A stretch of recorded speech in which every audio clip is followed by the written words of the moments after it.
धम्मपद ब्राह्मण वग्गो चंदं व विमलं शुद्धं विपसन्न मनाविलं नंदी भव परीक्षीनं तमहं ब्रूमि ब्राह्मणं।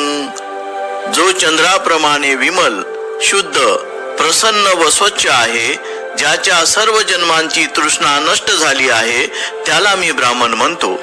अर्थकथा। मागील जन्मातील सकृत्यामुळे एका मनुष्याला नाभीतून चंद्रबिंबापासून निघणाऱ्या प्रकाशासारखा एक प्रकाश प्राप्त झाला होता। तो मनुष्य जेव्हा जेव्हा बुद्धांच्या सान्निध्यात येई तेव्हा तेव्हा तो प्रकाश लुप्त होई। तेव्हा प्रकाश अशा प्रकारे लुप्त होण्याचे कारण बुद्धांकडून जाणून घेण्याची त्या माणसांची इच्छा होती। जर त्या माणसाने बौद्ध संघात प्रवेश केला तर त्या गोष्टींचा खुलासा करण्याचे बुद्धांनी मान्य केले। पुढे तो माणूस भिक्षू होऊन अरहंतपदापर्यंत पोचला। त्यावेळी बुद्धांनी वरील गाथा उच्चारली।